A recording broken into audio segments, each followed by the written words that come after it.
제가 다 같이 찬송가 405장 찬양하시겠습니다.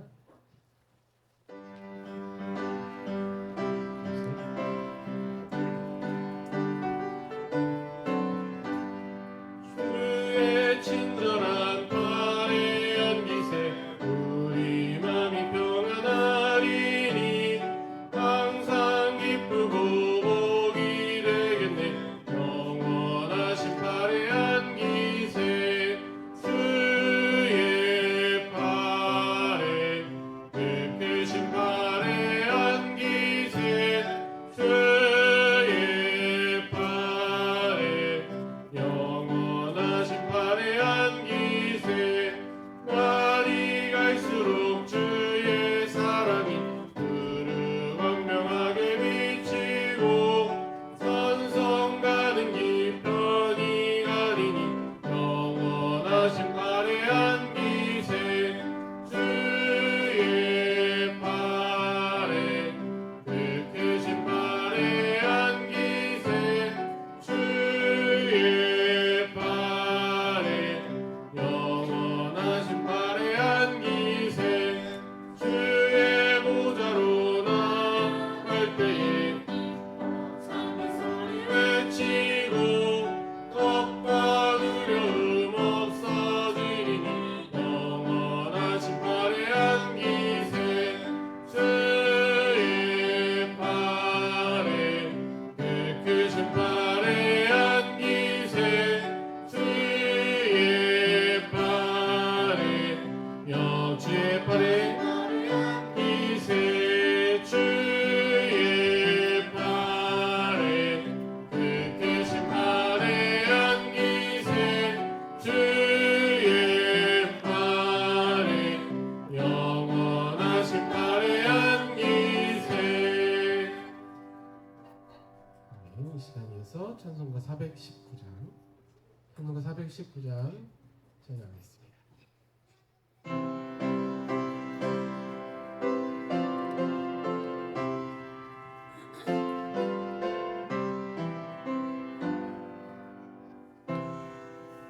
주 내게 빈 내가 편안히 쉬네.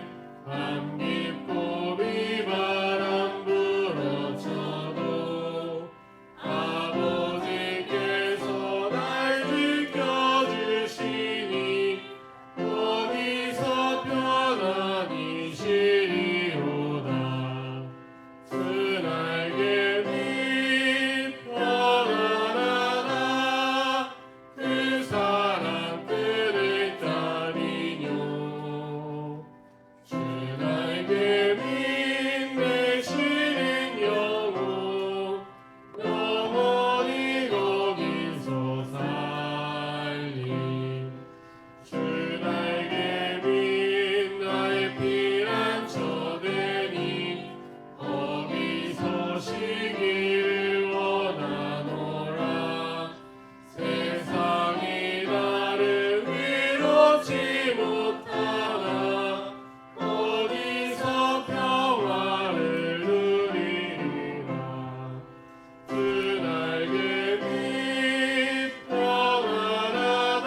412장 찬송가 412장 찬양하겠습니다.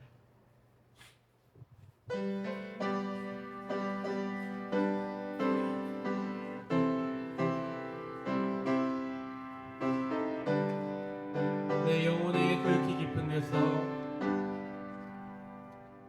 내 영혼의 굵기 깊은 데서 맑은 가락이 울려나네. 하늘 곡조가 언제나 흘러나와. 내 영혼의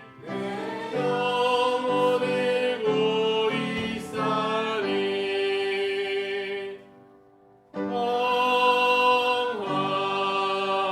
평화로 하늘 위에서 내려오네. 위에서 내려오네.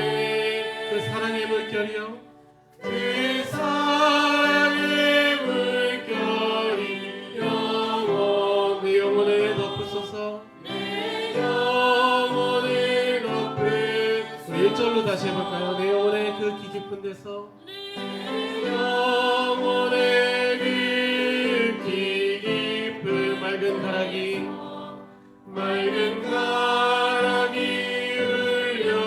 울려나네. 하늘 곡조가 언제나 내 영혼을 고있습니다. 내 영혼을 고이 싸네.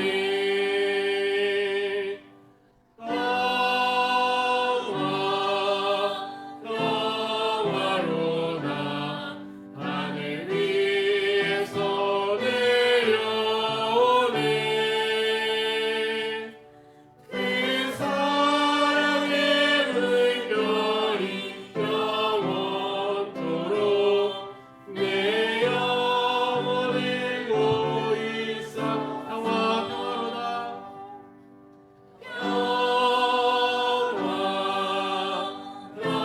평화로다 하늘 위에서 내려오네. 그 사랑의 물결이 영원토록 내 영혼을 덮으소서. 아멘. 이 시간 다 같이 주님 기도하시겠습니다.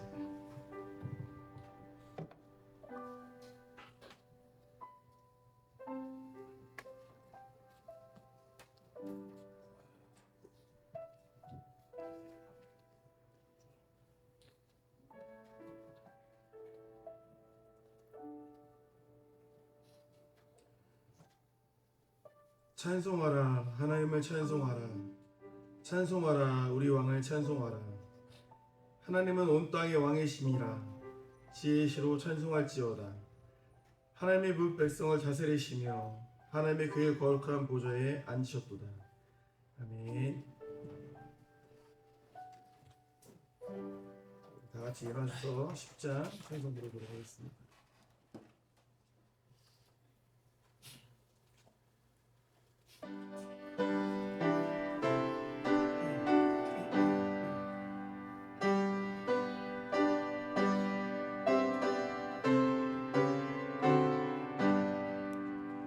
전능왕 오셔서 주 이름 찬송케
47장 그럼 47장 같이 교도하도록 하겠습니다.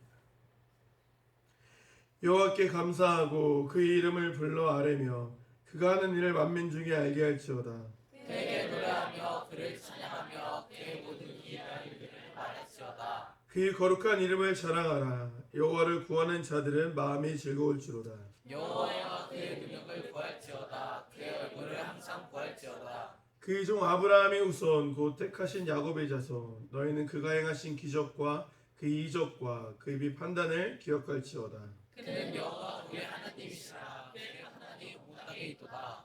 그는 그의 언약 곧 천대에 걸쳐 명령하신 말씀을 영원히 기억하셨으니 이것은 아브라함과 맺은 언약이고 이삭에게 하신 맹세이며 야곱에게 세우신 율례 곧 이스라엘에게 하신 영원한 언약이라.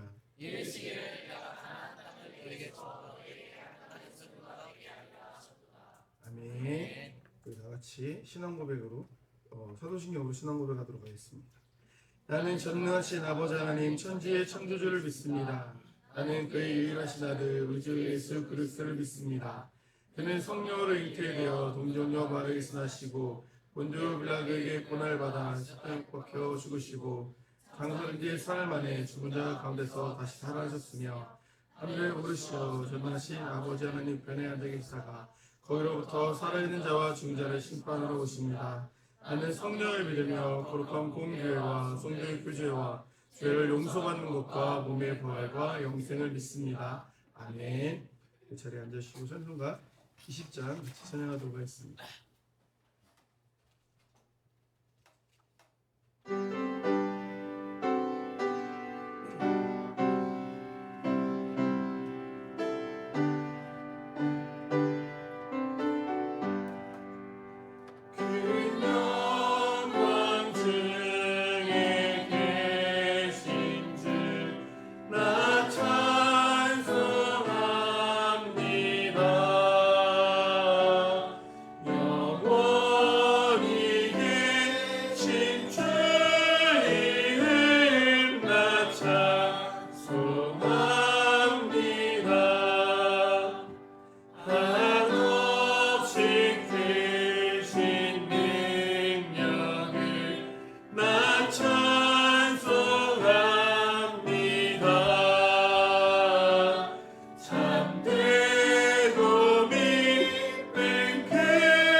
유지님께서 기도해 주겠습니다.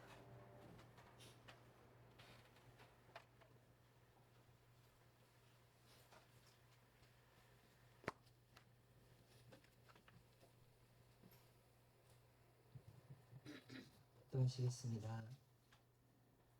하나님 아버지, 하나님의 영광과 은혜 가운데 저희들을 불러주시고 이 시간 이렇게 주일 예배를 드릴 수 있도록 모이게 하여 주심에 감사드립니다. 하나님 아버지, 우리가 이 시간에 이렇게 한 마음으로 한 목소리로 주님을 찬양하며 주님 앞에 나아오시게 하여 주심에 감사드립니다. 저희는 흠 많고 죄 많은 자들이지만 주님께서 저희들을 택해 주시고 불러주셔서 주님의 사람들로 사용하여 주심에 감사드립니다. 저희가 그 감사와 정말 주님께서 주신 은혜를 잊지 않고 살아갈 수 있는 그러한 우리 사랑교회 성도님들 되기를 주님 간절히 소원합니다. 주님, 지금 대신방이 진행되고 있습니다.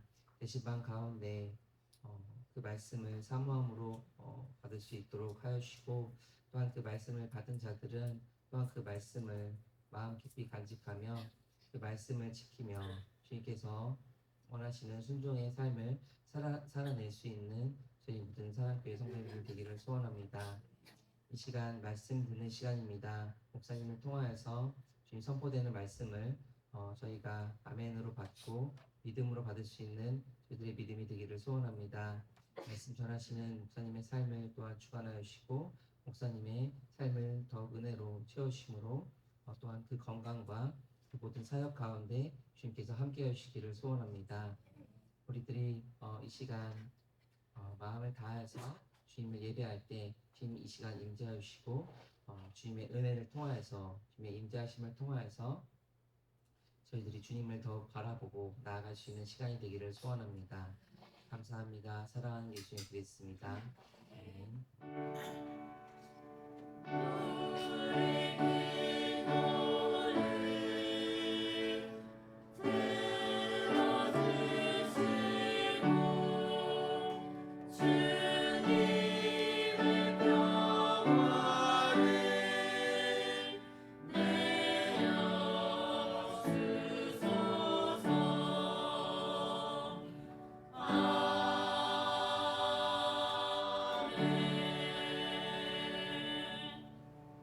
이 시간 성가대 찬양이 있겠습니다.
오늘 말씀 출애굽기 8장 16절에서 32절까지 말씀입니다.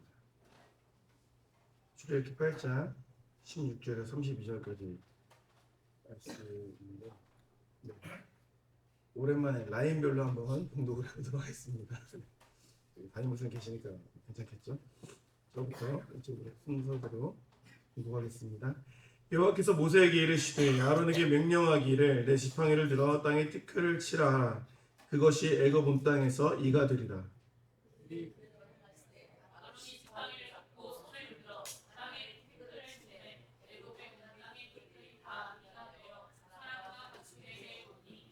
요셉사들도 자기 옷으로 똑같이 행하여 이를 생기게 하려 하였으나 못하였고 이가 사람과 가축에게 생긴지라. 요셉사가 아론에게 말하되 이는 하나님의 권능이다 하였으나 아론의 마음이 완악하게 되어 그들의 말을 듣지 아니하였으니 여호와의 말씀과 같더라. 여호와께서 모세에게 이르시되 아침에 일찍 일어나 바로 앞에 서라.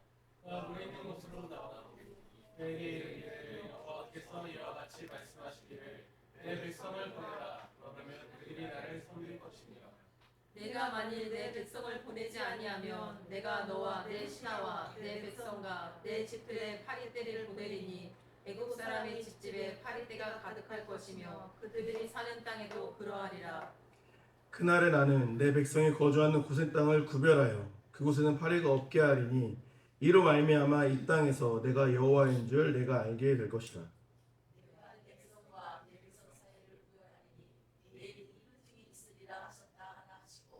여호와께서 그와 같이 하시니 무수한 파리가 바로의 궁과 내 신하의 집과 애굽 땅에 이르기를 파리로 말미암아 그 땅에 황폐하였더라.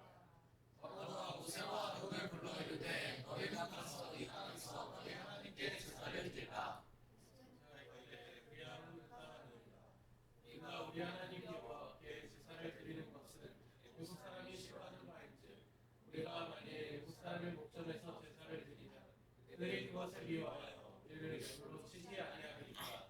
우리가 사흘쯤 광야로 들어가서 우리 하나님 여호와께 제사를 드리되 우리에게 명령하시는 대로 하려 하나이다. 바로가 이르되 내가 너희를 보내리니 너희가 너희 하나님 여호와께 광야에서 제사를 드릴 것이나 너무 멀리 가지는 말라. 그런즉 너희는 나를 위하여 간구하라.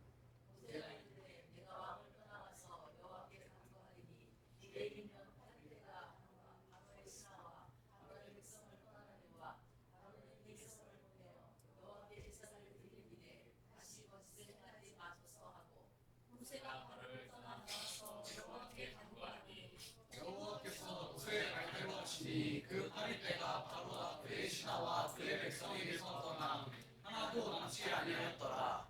그러나 바로가 이때에도 그의 마음을 완강하게 하여 그 백성을 보내지 아니하였더라. 아멘. 네, 오늘 본 말씀 중심으로 재앙 속에서의 희망이라는 제목으로 말씀 나누겠습니다. 우리 앞에 옆사람 인사 나눠볼게요. 잘 오셨습니다. 네, 잘 오셨습니다. 네, 잘 오셨습니다. 네, 좋네요. 어제 그 설교 후 찬양을 뭘로 하면 좋을까 이렇게 찾아보다가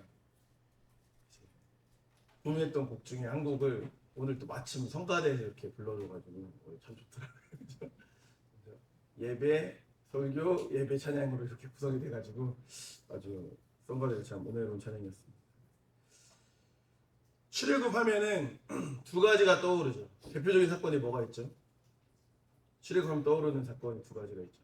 10가지 재앙 그리고 홍해 사건, 그죠? 홍해 사건 두 가지가 큰 이슈이지 않습니까?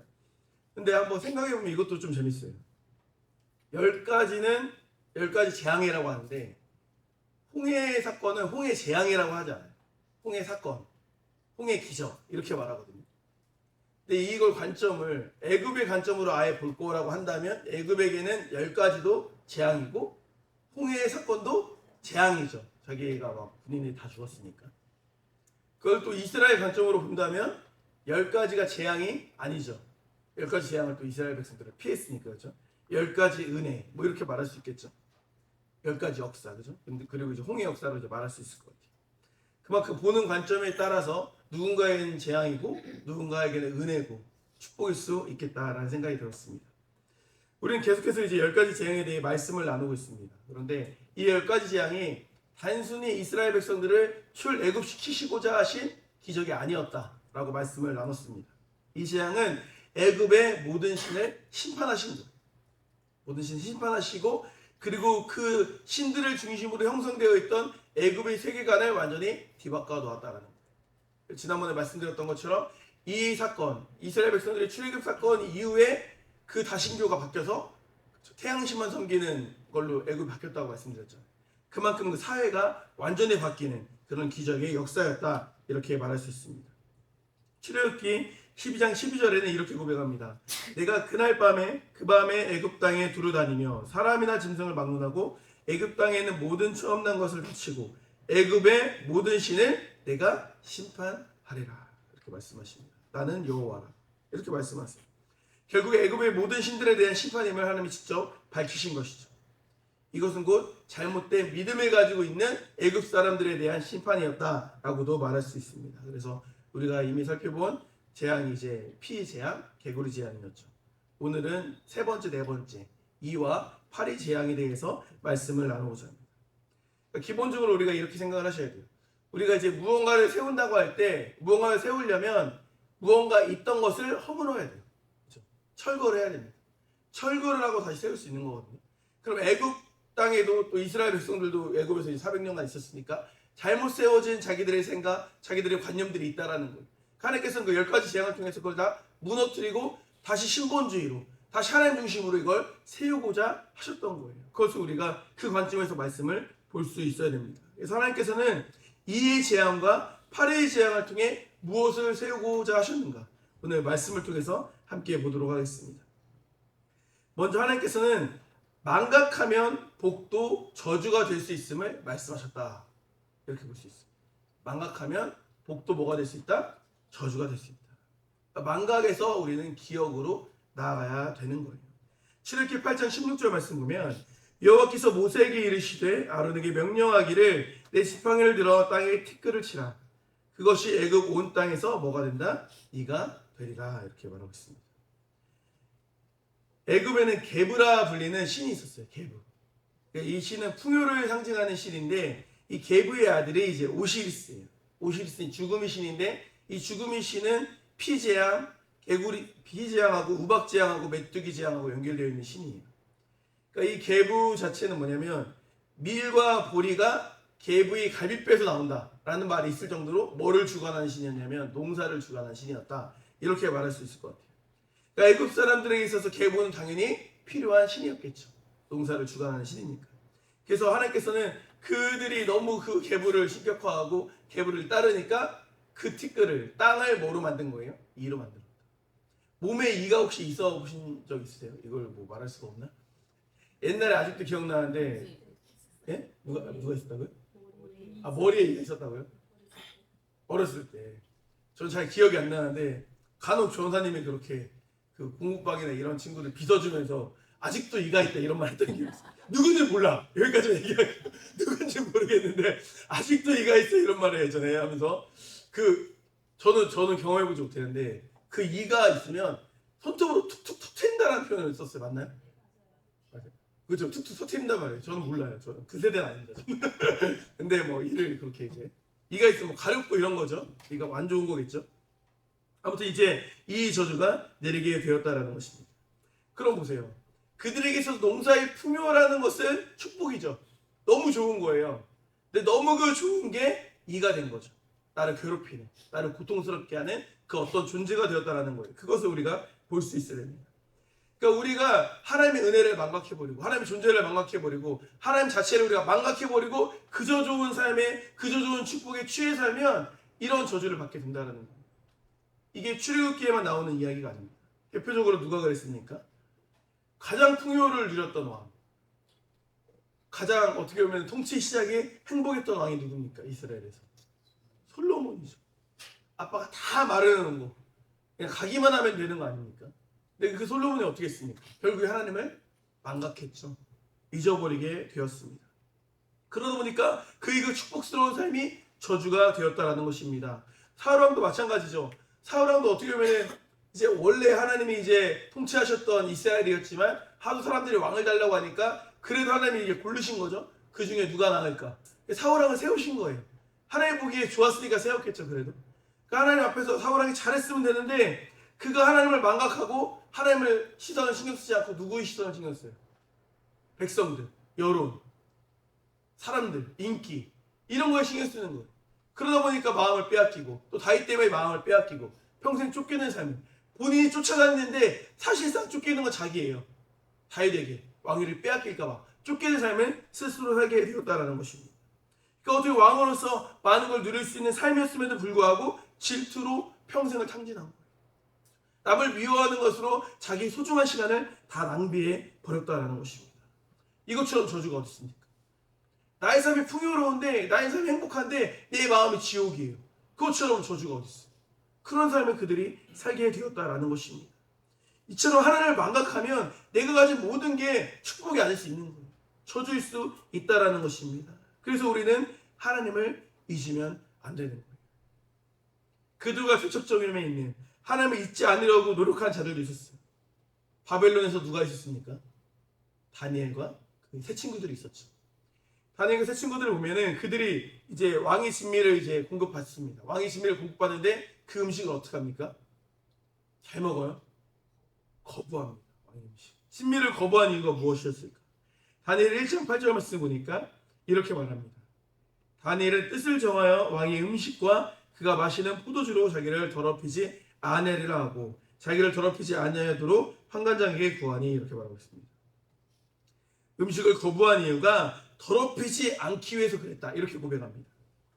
더럽다라는 말은 가을이라는 단어인데 이건 성결을 잃은 걸 말해요. 성결을 잃은 거. 성결을 잃은 걸 말합니다. 근데 왜 그러면 그 음식을 먹는 것이 성결을 잃는 것인가? 이 두 가지라고 볼 수 있어요. 기본적으로 우리가 아는 것처럼 그 이방 족속들은 모든 이제 그들이 먹는 고기는 뭐에게 드려진 제물이에요? 이방 우상에게 드려진 제물이다 보니까 그래서 그것이 그 고기 왕의 진미가 결국에 성결을 잃게 된다라고도 1차적으로 우리가 해석을 할 수 있죠. 두 번째 해석은 뭐냐? 그것도 해석할 수 있지만 기본적으로 우리가 그 풍요로움에 젖게 되고 그 이방이 주는 그 안락함에 젖어 버리게 되면 뭘 잊게 돼요? 언약 백성으로서의 정체성을 잊게 된다는 거예요. 그렇죠? 그것 때문에 내가 마음이 흐트러질까 봐 그것을 절제한 거라고 말할 수가 있습니다. 이걸 우리가 알 수 있는 이유가 뭐냐? 1장 8절 앞부분을 보면 뭐라고 말씀이 시작됩니까? 다니엘은 뜻을 정하여 거부했다. 하나님 뜻으로서 뭔가 하나님 말씀에 이렇게 하면 안 된다는 느낌보단 자기 스스로 뜻을 정한 거예요. 이렇게 하면 흔들리겠구나. 이렇게 하면 무너지겠구나. 내가 휩쓸려 가겠구나. 세상의 풍요로움에 내가 빠져버리면 하나님을 잊고 살아가겠구나. 그러니까 거기서 풍요롭고 거기서 충만하면 내가 별 불편함이 없는 거예요. 이방에 끌려가 살아도 이방 족속 아래서 내가 통치를 당해도 불편함이 없는 거예요. 거기에 젖어 들어가면 하나님을 잊은 백성이 될 수 있기 때문에 그는 그것이 두려워서 하나님을 잊는 백성이 될까봐 그는 뜻을 정하여 거부한 것이다 라고 말할 수 있는 것입니다. 이러한 다니엘의 정신이 우리에게도 있어야 되는 거예요. 세상의 풍요로움 때문에 우리가 하나님을 잊진 않을까? 나의 안락함이 혹시 하나님을 기억하는데 방해가 되진 않을까? 목사님 요즘 너무 행복해요. 기도할 제목이 없어요. 이게 과연 좋은 것일까? 너무 좋고 감사한 거지만 오히려 하나님을 잊고 망각할 수 있는 거죠. 인생에 어려움이 없을 때 그때가 또 위험한 수건일 수 있다는 것입니다. 모세도 그래요. 광야에서 40년 동안 일할 때 하나님을 잊고 살았어요. 하루하루가 반복적이고 평안한 일상이었겠죠. 양떼 가가지고 치고 그냥 물 먹이고 얼마나 평화라요. 왕궁에서 그렇게 막 남들에게 잘 보여야 되고 막 눈치 보면서 그렇게 힘들게 40년 살다가 광야의 삶이 아마 모세는 되게 좋았을지도 모르겠어요. 일만 하고 살았을 때 가족끼리 행복하고 그러다 보니까 누구를 잊어요? 하나님을 망각하게 되었다는 것입니다. 나중에 이제 하나님 부르심을 받고 하나님을 다시 기억하는 순간 귀하게 쓰임받게 되었다는 거예요. 이런 말이 있죠. 들어보신 적이 있으실 것 같은데 인생을 이제 세 단계로 나누는 거예요. 인생의 처음 30년은 배우는 시간이다. 그리고 인생의 두 번째 30년은 돈을 버는 시간이다. 그리고 인생의 마지막 30년은 뭐 할지 모르는 시간이다. 이런 말 들어보셨나요? 처음 들어보셨나요? 그러니까 사람들이 열심히 공부하고 살아가고 또 막 취업해가지고 열심히 이제 일하고 돈을 벌지 않습니까? 근데 막상 그렇게 열심히 살았는데 그 60대에 은퇴하고 나서 내가 어떻게 살아가야 될지를 모르는 사람들이 생각보다 많다 적다? 많다라는 거예요. 우리 교회는 없죠. 우리 교회는 사명자가 있는 교회니까 우리 교회는 없어요. 근데 세상 사람들은 이제 뭘 해야 될지 모르는 거예요. 그저 죽음을 기다리는 삶을 살거든요. 그게 얼마나 허망한 삶입니까? 길을 잃어버린 거예요. 하지만 우리 믿는 자들은 끝까지 영광스러운 삶을 살 수 있어요. 모세하고도 비슷한 것 같아요. 모세도 이제 120살까지 살았으니까 40씩 끊을 수가 있죠. 모세의 전반부 40년도 실제로 어떻게 했어요? 왕국에서 배웠죠. 그래서 배우는 삶을 살았고, 이후에 중간 40년은 이제 뭐 미디안 광야에서 목동으로 일하며 살았잖아요. 일하며 살고, 그 다음 40년은 어떻게 살았어요? 사명자로 살았잖아요.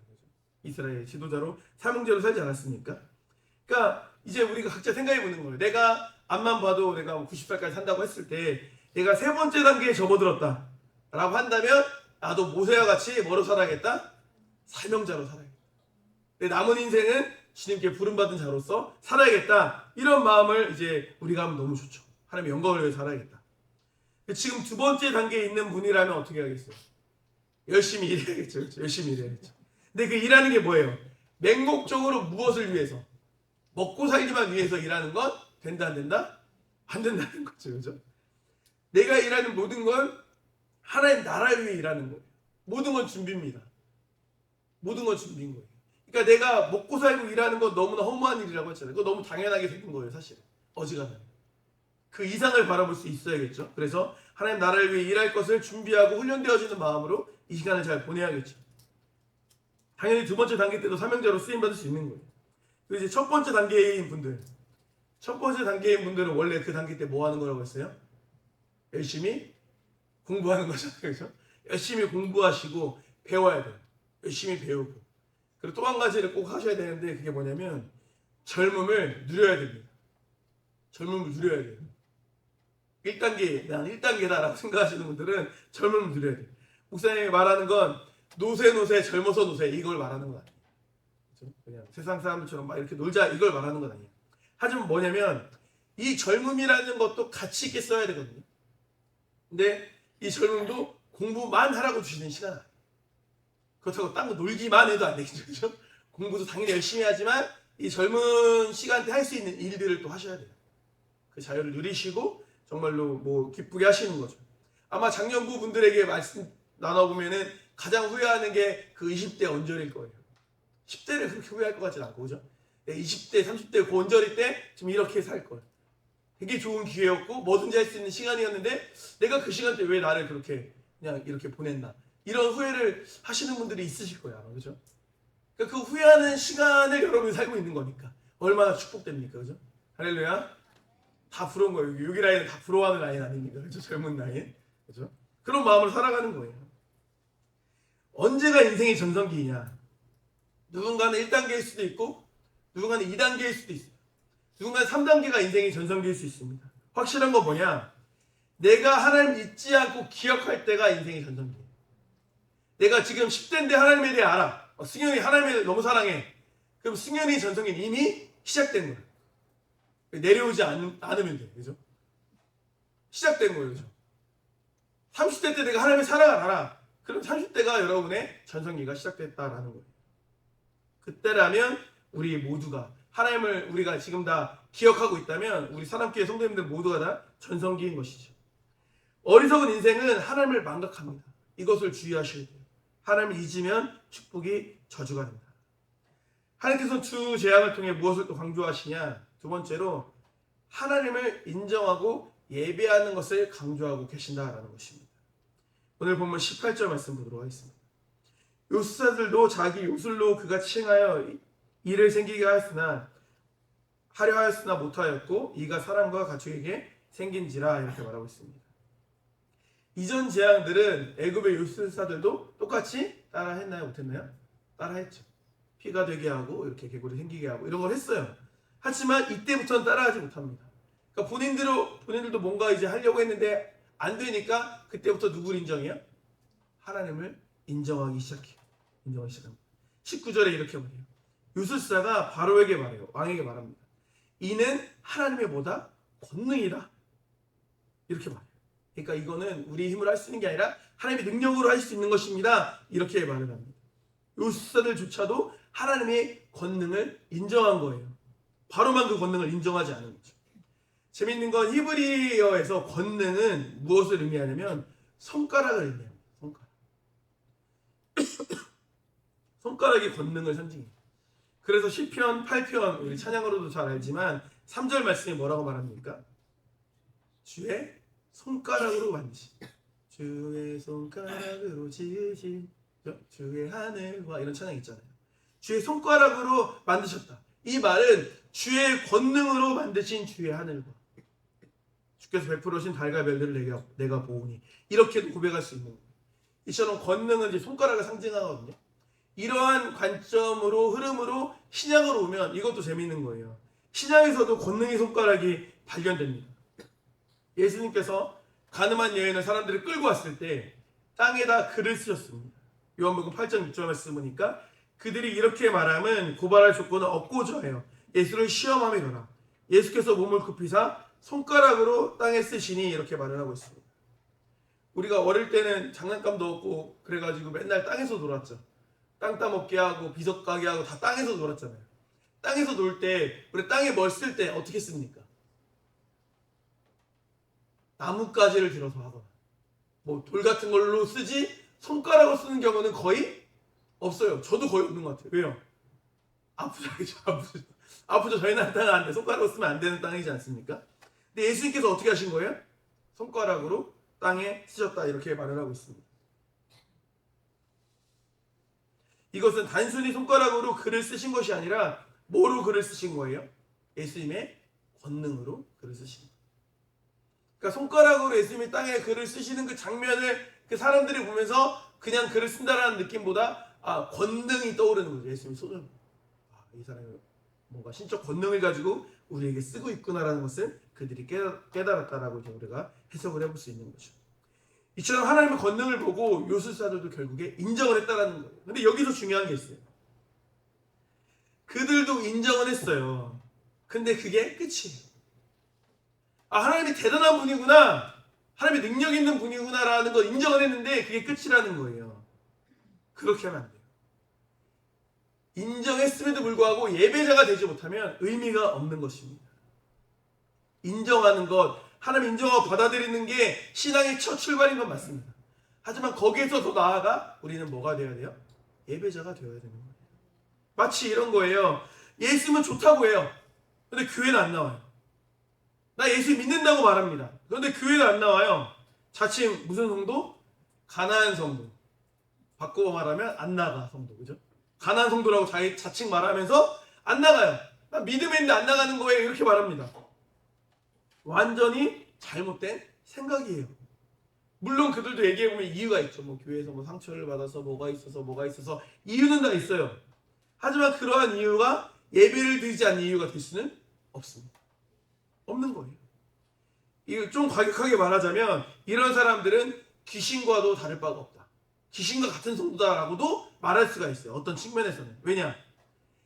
귀신도 하나님을 인정이 안 해요. 인정합니다. 하지만 하나님을 경배하진 않죠.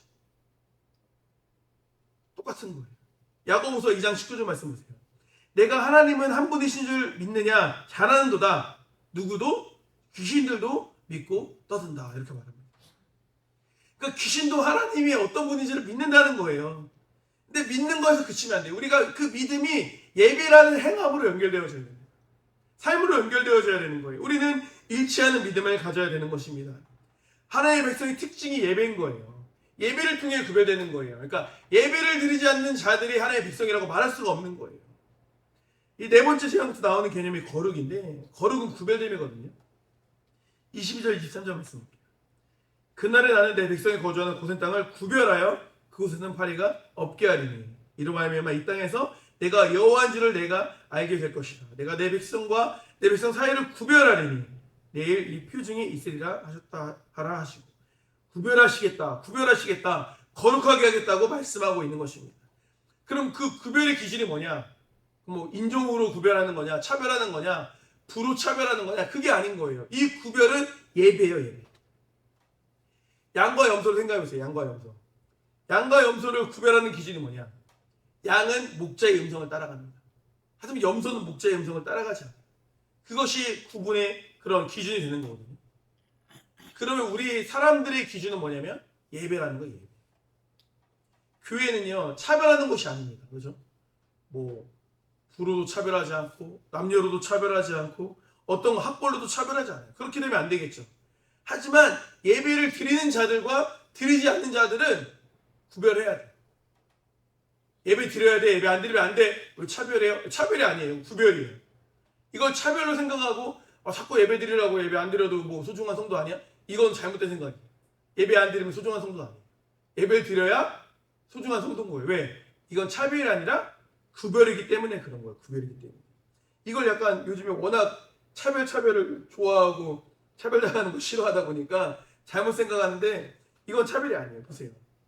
자녀와 자녀 아닌 사람을 구분하는 게 차별입니까? 구별이죠. 구별이죠. 근데 하나님이 하나님의 백성을 구별하는 게 차별이에요?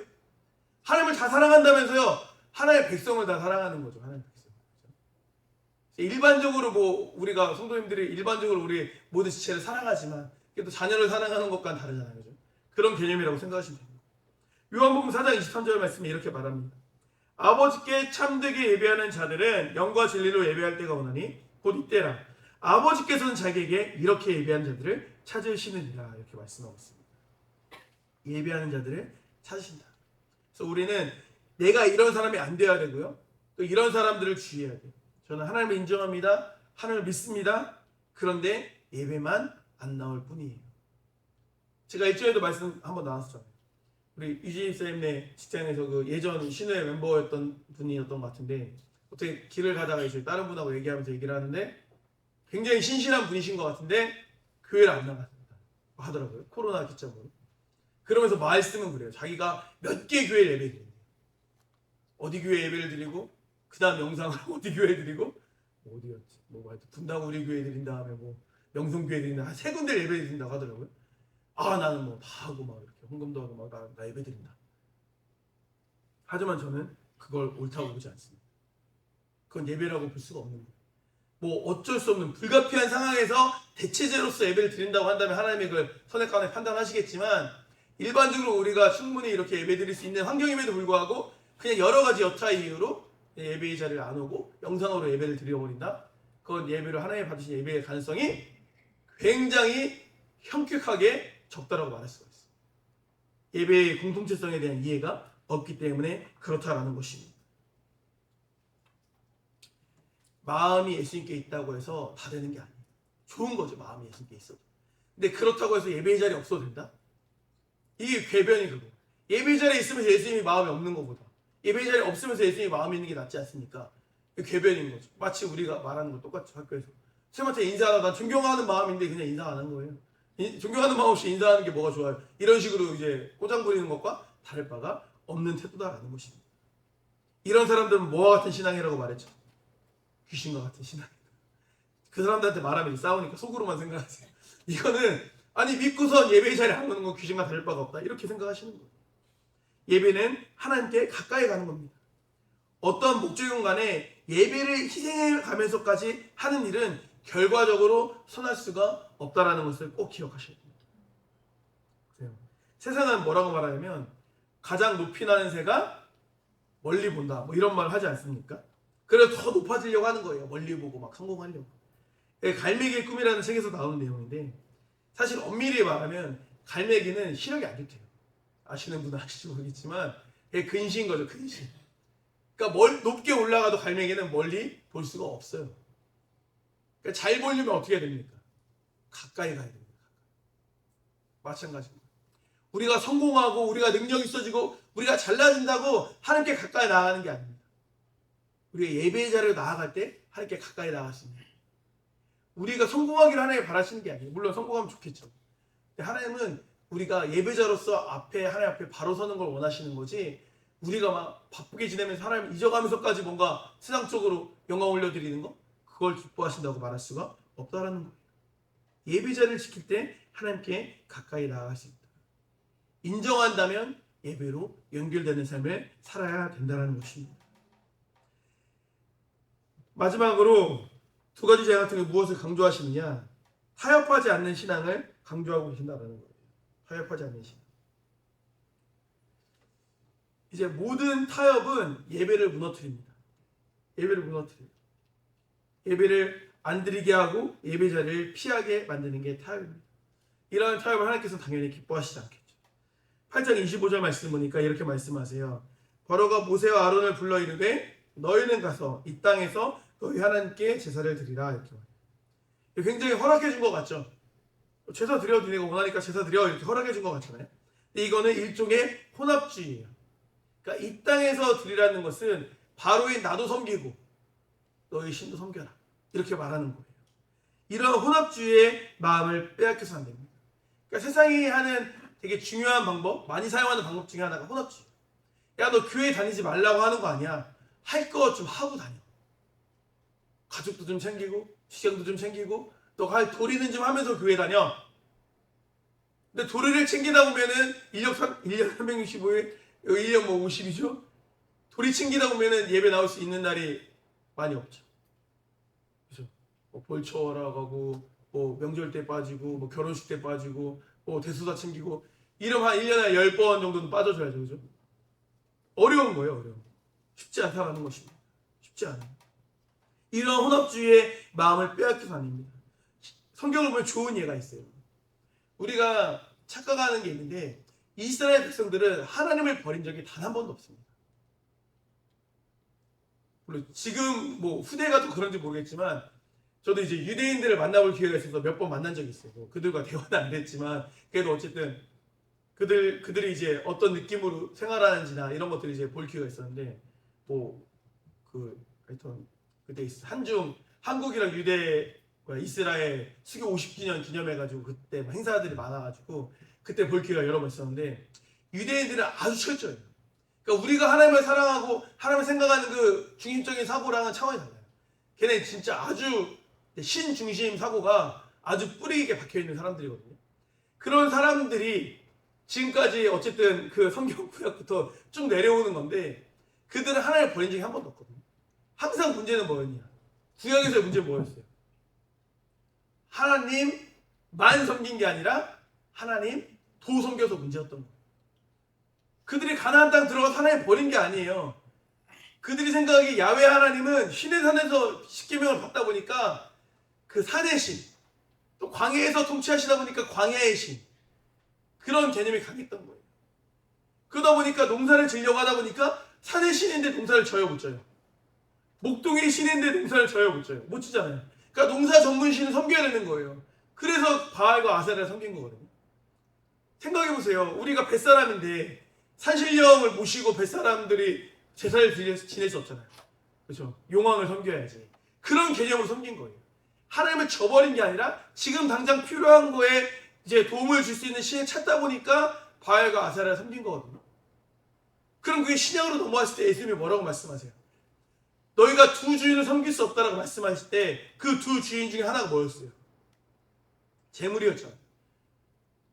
우리가 뭐 바알과 아세라를 섬기는 게 아니지만 지금 어떻게 보면 재물이 우리를 이끌어주는, 재물이 우리를 풍족하게 만들어주는 중요한 요소가 되다 보니까 그게 신적 존재로까지 부각되는 경우가 사람마다 있다는 것입니다. 모든 사람이 다 그렇진 않겠죠. 하지만 어떤 사람들은 그게 나의 신이고 그게 나의 목적이 되는 사람들이 있다는 거예요. 그럼 그게 바알과 아세라와 다를 바가 없죠. 만몬 신이 되는 거죠. 그것을 하나님께서는 경고하고 계신다라는 것입니다. 우리는 하나님 한 분만을 믿고 예배할 수 있어야 돼요. 그것을 꼭 기억해야 돼요. 혼합주의의 유혹에 속아 들어가면 안 됩니다. 마치 끼어넣기 판매 같은 거 이런 거에 넘어가면 안 되는 거예요. 또 한 가지 중요한 타협이 뭐냐면 너무 뭐뭐하지 마라. 영어 공부하듯이 외우시면 돼요. 너무 뭐뭐하지 마라. 요거에 다 들어갑니다. 너무 뭐뭐하지 마라. 8장 28절 말씀 볼게요. 바로가 이르되 내가 너희를 보내리니 너희가 너희 하나님 여호와께 광야에서 제사를 드릴 것이나 너무 뭐뭐하지 마라. 멀리 가시는 마라. 이렇게 말하는 거예요. 그러니 너희는 나를 위하여 간구하라 이렇게 말합니다.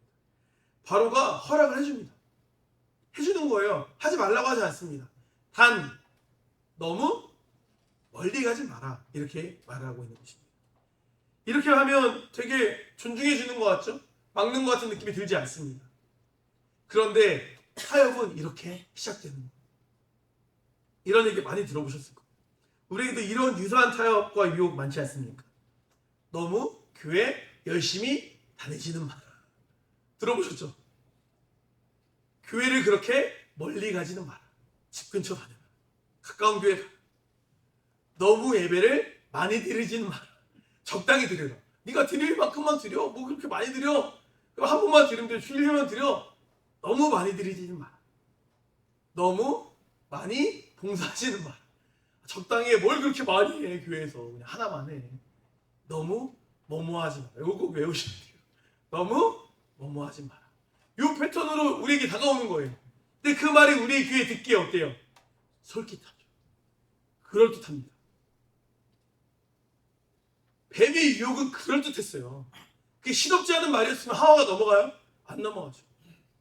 우리가 유혹당하는 건 다 그럴듯해요. 그렇죠?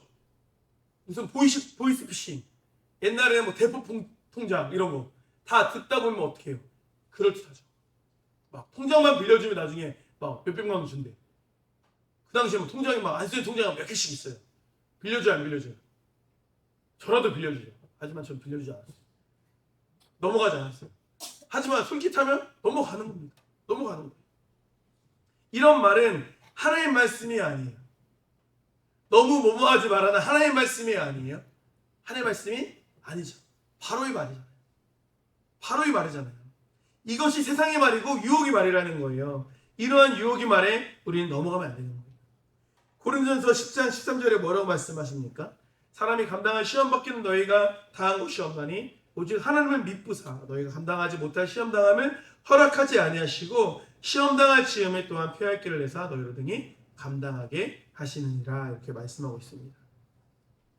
우리 모든 건 내 능력에 맞춰서 일을 하면 안 돼요. 내 능력에 맞춰서 하면 안 되는 거예요. 무슨 말인지 잘 보세요.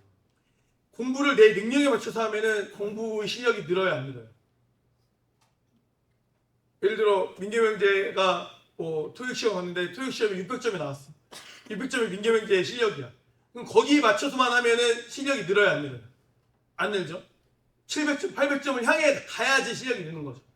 내가 할 수 있는 수준에서 그 이상을 뭔가 하려고 할 때 실력이 느는 거지. 내가 할 수 있는 것만 하면 전혀 실력이 늘지 않는 거예요. 일에 맞춰서 내 능력을 구해야지 내가 뭔가 할 수 있는 일만 하면은 그것은 발전이 없다라는 것입니다.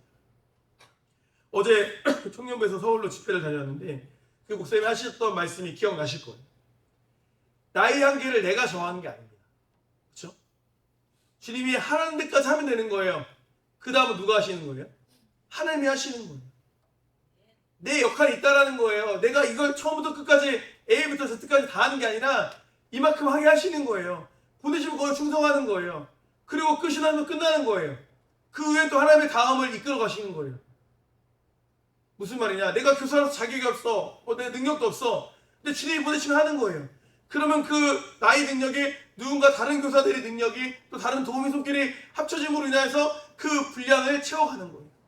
난 30점이어도 누군가가 40점을, 누군가가 20점을 보태주는 거예요. 이렇게 채워가는 거예요.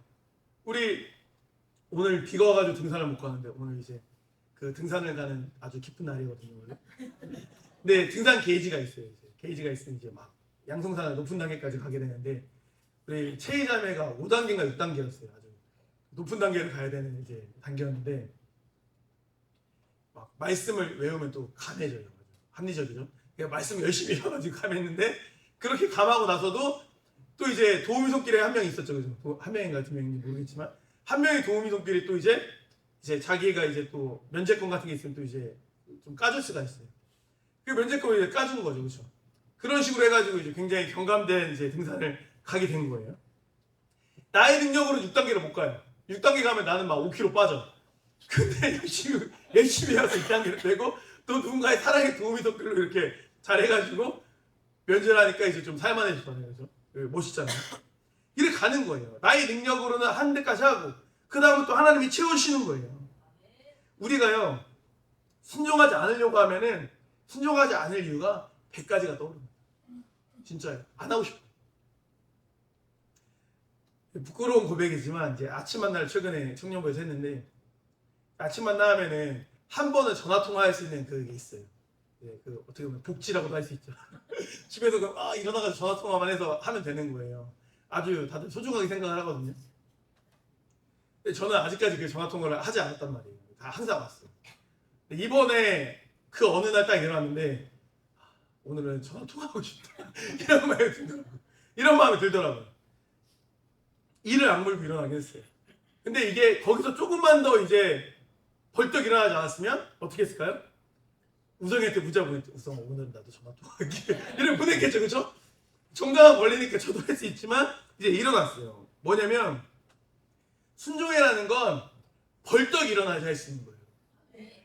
생각은 뭐해서 할까 볼까 이거 근데 나도 해도 되는 거지. 나 전화해도 되는 거 아니고 누가 뭐라고 할 것 같지도 않은데 이런 마음이 들다 보면은 못 하는 거예요. 얼마나 달콤할까. 그 이불 속에서 말씀을 듣는 게 얼마나 달콤할까. 생각해보세요. 이게 막 타협이 되는 거예요. 근데 벌떡 일어나면 순종하는 거예요. 민기적거리면 안 됩니다. 수요일 때도 말씀드렸던 것처럼 하나님께서는 우리를 높은 수준으로 이끌어갈 때 어떻게 하신다고 하셨죠? 우리를 그냥 이렇게 가는 게 아니라 높은 수준으로 우리를 끌고 가실 때 하나님께서 어떻게 이끌어 가신다? 기억하시는 분? 두 글자. 아무도 없나요? 세배 드시면 아무도 없나요? 명령으로 이끄신다. 명령. 이렇게 해라. 이렇게 해라. 이렇게 말씀하시는 거예요. 명령은 뭡니까? 내가 이해가 안 돼도 따라가는 게 명령이에요. 그죠? 순종하는 겁니다. 믿고 따라가는 거예요. 그래야 타협하지 않는 신앙을 수호할 수 있게 되는 것입니다. 우리 모태신앙인 분들 언제 내가 교회 가는 게 이해가 됐어요? 초등학생 때를 생각해보세요. 다 교회 가기 싫었죠, 그죠?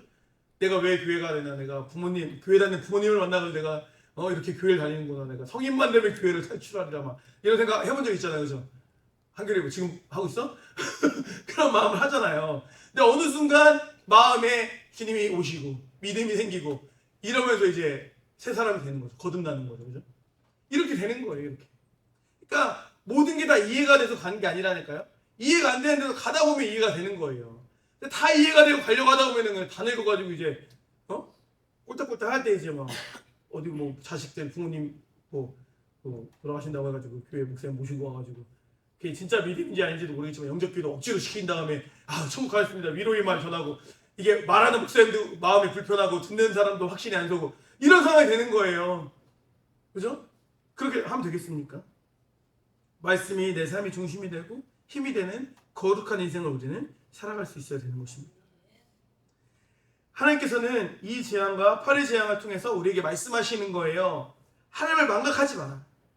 너희가 나를 망각하는 순간 너희가 누리고 있는 그 모든 것들이 이처럼 너에게 저주가 될 수 있다. 너희가 누리는 그 풍요로움이 저주가 될 수 있다. 이렇게 말씀하고 계시는 겁니다. 하지만 하나님을 기억하면 우리의 인생의 전성기가 찾아오게 된다는 것입니다. 그리고 하나님을 인정하는 것만으로는 안 되는 거예요. 하나님을 인정하고 더 나아가서 우리는 예배자가 되어야 합니다. 그렇게 예배자가 되어도 사실은 유혹과 타협의 손길들이 끊임없이 있습니다. 모세가 바로의 유혹을 끊어내었던 것처럼 우리도 우리를 타협하게 만드는 그런 달콤한 속삭임을 끊어낼 수 있어야 돼요. 내 귀에 듣기에 좋은 달콤한 이야기를 끊어낼 수 있어야 됩니다. 그렇게 주님 안에서 재앙의 길이 아닌 승리의 길을 걸어가는 우리 사랑교회 성도님 되시기를 주님으로 축복합니다. 기도하시겠습니다. 아버지 하나님 감사드립니다. 오늘 출애굽기 말씀을 통해 은혜를 나눴습니다. 아버지 하나님 이 재앙과 8의 재앙을 통하여서 하나님께서 우리에게 말씀하십니다. 망각하지 마라. 하나님을 기억하라 말씀하십니다. 또 하나님께서는 하나님을 인정만 하는 것으로 그치지 않고 예배 자리로 나오기를 원하십니다. 또한 상황 가운데 환경 가운데 그 유혹당하지 않고 타협하지 않고 주님 온전히 바라보기를 원하십니다. 오늘 말씀을 기억하여서 주님 앞에서 거룩하게 구별된 자들로서 하나님의 자녀로서 하나님의 백성으로서 세워져가는 우리 모두가 될 수 있도록 주여 축복하여 주시옵소서. 감사드립니다. 사랑하는 예수 그리스도의 이름으로 기도드립니다. 아멘. 나는 예배자입니다. 같이 예배하도록 하겠습니다.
하나님을 예배합니다. 나는 하나님을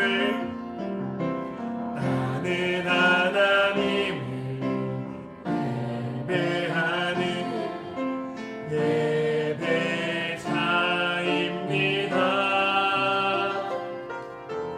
내가 서 있는 곳 어디서나 하나님을 예배합니다.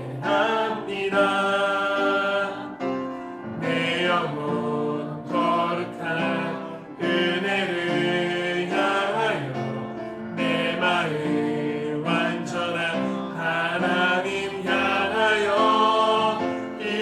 이곳에서 바로 이 시간 하나님을 예배 내 영혼 거룩한 은혜를 향하여 내 영혼 거룩한 은혜를 향하여 내 마음 완전한 하나님 향하여 이곳에서 바로 이 시간 하나님을 예배합니다.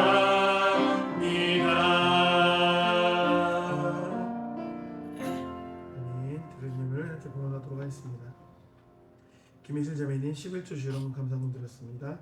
이민희 변재진 변종경제님 평생 보존금을 드렸습니다. 김민진 자매님 주여러분 감사함 드렸습니다. 박승현 자매님 생일 감사원금 18살 생일을 건강하게 맞을 수 있도록 구하신 하나님께 감사합니다. 이문 드렸습니다. 윤선 자매님 11조 드렸습니다. 박경민재님 주여러분 감사함 드렸습니다. 주임정님 11조 주여러분 감사함 드렸습니다. 이준우 집사님 11조 주여러분 평생 보존님을 모든 가족들의 건강과 신앙을 지켜주세요. 운영하는 모든 사업 가운데 하나님께서 항상 함께 하시기를 원합니다. 드렸습니다. 박수민 자매님 주여러분 감사함 드렸습니다. 차미자 집사님 주녁의 생일을 받게 하시면 감사드립니다. 말씀을 사모하고 예수를 사랑하는 사랑을 닮아가는 자녀 되기를 원합니다. 예물 드렸습니다. 원영희 원사님 예물 드렸습니다. 박영희 집사님 예물 드렸습니다. 현지 목사님 11조 주여러분 감사하고 평생 보정님을 유현진 강민수 이영희 예수를 드렸습니다. 박차희자매님 11조 주여러분 드렸습니다. 하상순 성도님 주여러분 드렸습니다. 일군배 지금자 이사님 주여러분 드렸습니다. 김민자 이면수 김하연 어린이 평생 보정님 드렸습니다. 김하연 어린이 하나님을 사랑하고 하나님께 사랑받는 자녀로 성장하게 도와주세요. 예물 드렸습니다. 김정희 김요셉 형제님 평생 보정님 드렸습니다. 회계 예물 김정희 선님 김감사 집사님 드렸습니다. 윤재석 건철님 운영하는 사업장에 함께 하신 하나님께 감사드립니다. 예물 드렸습니다. 평생 보정님을 이재규현 진현의 참이자 이하연 드렸습니다. 이시자매님 주여러분 드렸습니다. 정준영 형제님 주여러분 드렸습니다. 송성준 형제님 감사님 드렸습니다. 유지 입사님 연구소 업무 교회 봉사 자녀 영역 가운데 주님께서 주신 능력으로 잘 감당하여 주셔서 주여러분 감사님 드렸습니다. 이다한 자매님 직장생활 교회 봉사 자녀 영역 가운데 주께 주신 능력으로 잘 감당하게 하여 주셔서 예물 드렸습니다. 변재진 자매님 주여러분 드렸습니다. 김효대 형제님 19절 드렸습니다. 이성규 김효대 사모님 주여러분 건축원금 드렸습니다. 김성희 사님 하나님 은혜 감사드립니다. 11조 주여러분 감사합니다. 평생 보장 예물 윤대석 김성령 윤전을 드렸습니다. 노우성 형제님 11점 드렸습니다. 김정일 사님 사랑교회 주일학교 김정일 사님 평생 보장 예물 김태현 유진호 김수아 김예성 박명수 송희순 박순호 유진 박동현 드렸습니다. 무명으로 부족한 자에게 주의 은혜와 사랑으로 깨닫게 해주시고 인도해주신 감사드립니다. 감사드렸습니다. 가족계 김미선 박혜연 박채희 자매님 평생 보장을 감사히 드렸습니다. 기도하시겠습니다. 아버지 하나님 감사드립니다. 아버지 하나님의 은혜를 기억하고 아버지 하나님을 망각하지 아니하고 이 자리에 나온 모든 사람들 머리 위에 주님의 은혜와 축복이 넘치기를 소망합니다. 아버지 하나님을 가장 사랑하고 아버지 하나님을 가장 기뻐하는 주님의 자녀를 될 수 있도록 인도하시고 세상의 유혹과 타협의 유혹이 많이 있다 할지라도 거기에 넘어가는 것이 아니라 휩쓸리는 것이 아니라 그 시대를 역행해 갈 수 있는 거슬러 올라갈 수 있는 신앙을 소유하는 우리 모두가 될 수 있도록 주여 인도하여 주시옵소서. 아버지 우리 생일 감사원금 드리는 손들들이 있습니다. 우리 준혁이 또 승현이 아버지 하나님께서 그들을 붙들어 주시고 그들이 어린 나이임에도 불구하고 그들 마음 가운데 신앙이 심겨져 있고 믿음이 심겨져 있음에 감사드립니다. 그 믿음의 씨앗이 날이 갈수록 더 풍성하게 자람으로 인하여서 많은 사람들을 이롭게 할 수 있는 신앙인으로 자라게 하시고 이 썩어져가는 시대에 정말 빛으로 소금으로써 이 시대의 대안이 될 수 있는, 이 시대의 희망이 될 수 있는 그러한 자녀들로, 아이들로 성장할 수 있도록 주여 축복하여 주시옵소서. 아버지, 이모저모로 기도 제목들이 있습니다. 주께서 그 사정과 마음 형편을 다 아실 줄 믿습니다. 그 상황대로 형편대로 주께 축복하여 주시고 그들의 각자의 삶을 이끌어 주시길 간절히 소망합니다. 감사드립니다. 사랑하는 예수 그리스도 이름으로 기도드립니다. 아멘.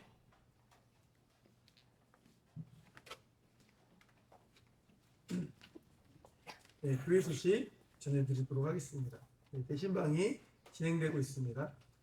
대신방을 위해서 각자 기도로 준비해 주시면 좋고요. 가능하면 이제 안 하신 분들은 기도로 준비하시고, 대신방을 이미 하신 분들은 사람이 이제 망각의 동물이다 보니까 금방 잊어버립니다. 그래서 기록을 하시면 좋아요. 기록을 해서 예를 들어 꾸준히 그걸 기도 생활로 할 수 있도록 말씀을 다 받지 않았습니까? 말씀 같은 거나 이런 것들을 좀 이렇게 잘 써놔가지고 눈에 보이는 곳에 좀 붙여놓으신다던가, 뭐 화장실이나 아니면 뭐 신발장이나 아니면 거실 어디나 이런 데 좀 붙여놓으시고, 좀 그래도 일정 기간 동안은 그 말씀을 좀 깊이 있게 묵상하시고 그걸 좀 적용해 보면 어떨까. 그래서 그냥 대신방이 그냥 지나가는 그냥 비가 아니라 좀 깊숙하게 내려지는, 땅 깊이 스며드는 그런 은혜의 비가 되기를 소망합니다. 네. 10월 3일 금요기도회는 이제 쉽니다. 그때부터 연휴가 좀 시작이어서 움직이시는 분들이 있을 것 같아서 금요기도회 없고요. 또 10월 5일은 명절 전날이어서 오후 예배가 없습니다. 그래서 젊은 식사도 아쉽지만 없으니까 참고하시면 좋고요. 목자님들은 참고하셔서 계산하시면 좋을 것 같습니다. 9월 21일부터 10월 11일까지 대신방과 추석 연휴로 인해서 목장 예배가 없습니다. 누누이 말씀드리지만 목장 예배가 없다고 해서 묵상이 없는 건 아니죠, 그죠? 예. 목자님들이 지혜롭게 이제 묵상한 내용을 뭐 예를 들어 청년부처럼 그 목장 톡방에서 공유한다던가 뭐 이런 식으로 하셔도 좋지 않을까 싶기도 해요, 그죠? 자발적으로 되면 가장 좋겠지만 뭐 쉽진 않겠지만, 아무튼 이제 너무 오래 이렇게 장기간 쉬면 또 하기 싫어지거든요, 사람이. 그죠? 계속 묵상하는 습관이 있으면 좋으니까 이것들을 각자 좀 잘 신경 써서 해주시면 좋을 것 같습니다. 청년부에서 클렌징 사업하고 있습니다. 도움 받으시면 되고요. 하루에 한 번씩 자신과 이들에게 칭찬합시다. 주간 기도 전문 나갑니다. 교회의 각 기관을 위해서, 아픈 지체들을 위해서, 취업 준비생 및 대학 졸업반을 위해서, 운영하시는 사업장을 위해서, 그런 형제들을 위해서 기도해 주시고요.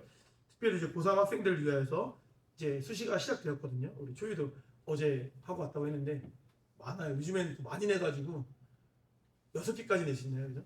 많이 냈을 전문대도 또 제한이 없대요. 그래서 막 많이 낸 사람은 한 10개씩 내요. 그러니까 워낙 많이 내서 많이 이제 기도해 주시고, 하나님이 이끄시는 그 선한 길로 우리 아이들이 잘 인도되어서 또 그곳에서 또 많은 신앙의 사람들을 만나고 도전받고 성장할 수 있으면 좋잖아요. 그죠? 많이 기도해 주셨으면 좋겠습니다. 금주 목장 기도입니다. 양떼 하나 목장. 하나님이 주신 복과 지혜를 담아주지 말고 적극적으로 사용하여 주님의 이름을 드러내는 삶을 사는 자녀들이 되게 하옵소서. 우리 함께 기도하시고 양떼들이 목자님께서 마무리 기도해 주시겠습니다. 기도하시겠습니다. 아버지 감사드립니다. 주께 사랑하는 우리 양떼 하나 목장 위해 기도합니다. 하나님의 주신 복과 지혜를 담아주지 말고 적극적으로 사용하여서 주님의 이름을 높이는, 주님을 드러낼 수 있는 삶을 살게 해달라고 기도하고 있습니다.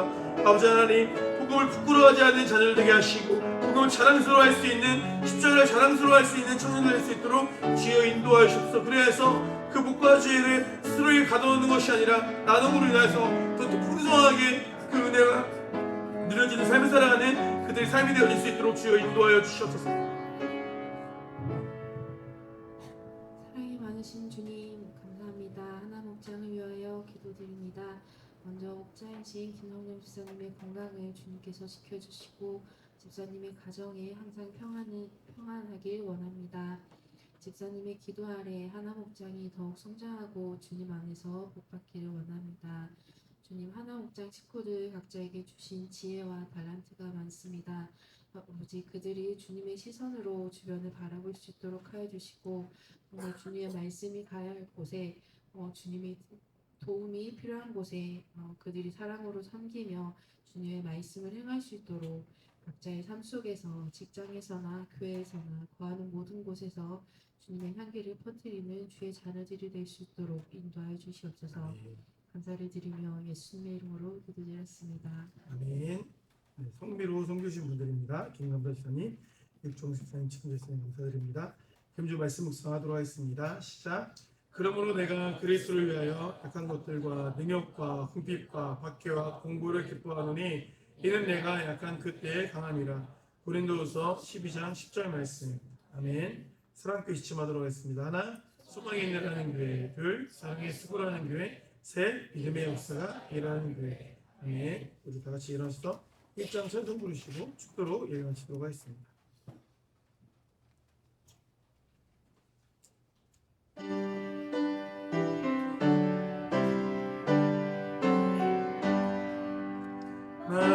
만복의 근원 하나님 온 백성 찬송 드리고 저 천사여 찬송하세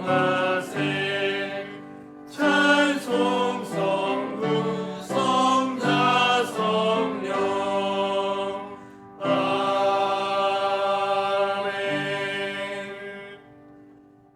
이제는 우리 주 예수 그리스도의 은혜와 하나님의 사랑과 생명의 교통하심이 하나님을 잊지 않고 기억하고 인정하는 예배자가 되기를 결단하고 돌아가는 성도들이 머리 위에 함께 있을지어다. 아멘.